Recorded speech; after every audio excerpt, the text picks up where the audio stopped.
गुरु गोविंद दोऊ खड़े काकय लागों पाए, बलिहारी गुरु आपने गोविंदियो बताए। कबीर दास जी का ये दोहा बहुत ही डीप मीनिंग रखने वाला है। सिंपल सा दोहा। कबीर की भाषा इतनी सिंपल थी, इतनी सिंपल अभी तक किसी और गुरु की भाषा मैंने नहीं देखी। और भी बहुत सारे गुरु हैं जिन्होंने अच्छी बातें बताई, जिन्होंने समाज के, संसार के, अध्यात्म के बारे में हमें बताया, हमें सिखाया, जिनका जीवन चरित्र पढ़ के, जान के, सुन के हम अपने जीवन में परिवर्तन ला सकते हैं। मगर कबीर की भाषा एकदम अलग, एकदम अक्खड़ फकीर की भाषा है, जो आपके अंदर तक उतरती है। अगर आप उसे समझते हैं तो ये भाषा एक चोट करती है आपके व्यक्तित्व पर, और अंततः करना यही है कि अपने व्यक्तित्व को ही पूरी तरह मिटा देना है। बाकी जो बच रहता है वही परमात्मा है।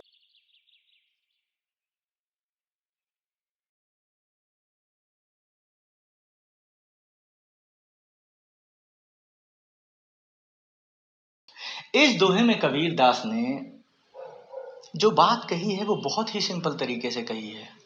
स्टार्टिंग देखिए, गुरु गोविंद दो खड़े, यहीं पे कॉन्ट्रडिक्शन कि गुरु और गोविंद ये दो अलग अलग लोग हैं ही नहीं। काके लागू पाए, अब इन दोनों में से किसके पैर छूए? बलिहारी गुरु आपने गोविंद दियो बताए। अब यहां पर जो है सारा सार तत्व छिपा हुआ है। कैसे? आप इस संसार से, इस भव सागर से बिना गुरु के पार नहीं हो सकते।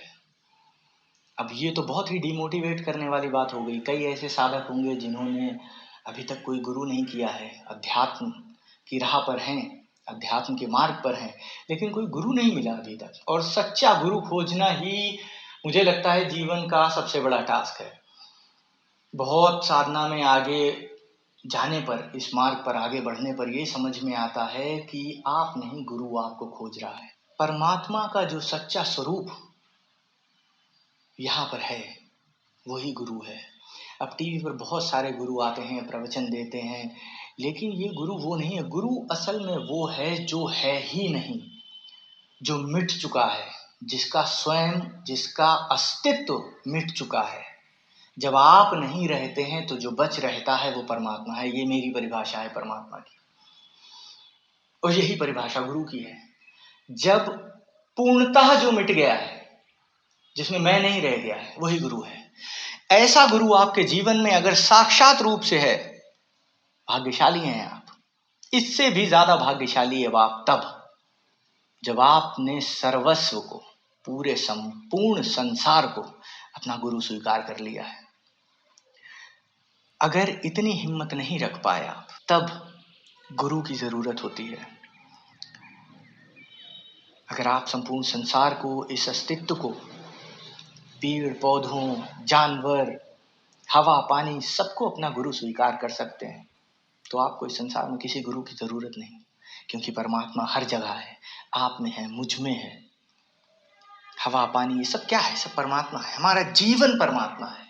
हम जी रहे हैं परमात्मा में। परमात्मा से अलग कुछ है ही नहीं। ऐसे में हमें जो राह दिखाए उसका हम धन्यवाद कैसे ना करें। बलिहारी गुरु आपने गोविंदियो बताए। वो कोई भी हो सकता है। एक छोटी सी चींटी आपको अपने वजन से 10 गुना ज्यादा, हो सकता और भी ज्यादा हो, मैं कोई टेक्निकलिटी में नहीं जा रहा, ना इतना मुझे ज्ञान है इन चीजों के बारे में। एनीवेज, वो अपने वजन से बहुत ज्यादा वजन उठा लेती है। अगर हम चींटी से सीख सकते हैं तो चींटी हमारी गुरु है। चुपचाप बोझा ढोना, कभी रिटेलिएट ना करना, एक गधे से भी आप सीख सकते हैं। पूर्ण वफादार, पूर्ण ईमानदार होना एक कुत्ते से आप सीख सकते हैं। जीवन के हर पहलू से आप कुछ ना कुछ सीख सकते हैं। सिर्फ देना, सिर्फ देना, जो कि बहुत बहुत बहुत कठिन काम है। हम जो भी कोई रिलेशनशिप शुरू करते हैं, कोई भी रिश्ता है, चाहे माता पिता का हो, चाहे भाई बहन का हो, चाहे पति पत्नी का हो, किसी भी प्रकार का रिश्ता, हमारी पहले डिमांड होती है कि हमें मिले। यही डिमांड हमारे दुख का कारण होती है। सिर्फ देना हम सूरज से सीख सकते हैं। ये सारी शिक्षाएं अगर आप संसार के किसी भी कोने से ग्रहण कर सकते हैं तो आपको किसी भी गुरु की जरूरत नहीं है। लेकिन अगर आपका व्यक्तित्व इतना खुला नहीं है, आप अभी भी एक बूंद के अंदर सिमटे हुए हैं, अभी सागर नहीं बन पाए, तो जरूरी यह है कि आपके जीवन में कोई एक ऐसा हो जो आपको वहां तक पहुंचा दे। यह गुरु के महत्व के ऊपर बताया गया है। बहुत सारे ऐसे हमारे गुरु हुए जिनके कोई गुरु नहीं थे, शायद उनका व्यक्तित्व इतना खुला होगा कि उन्होंने संपूर्ण ब्रह्मांड को अपना गुरु स्वीकार कर लिया। ऐसे लोगों के चरणों में मेरा सर हमेशा झुका रहेगा।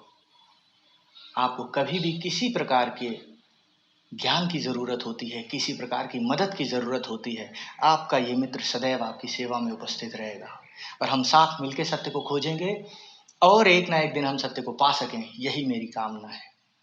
धन्यवाद।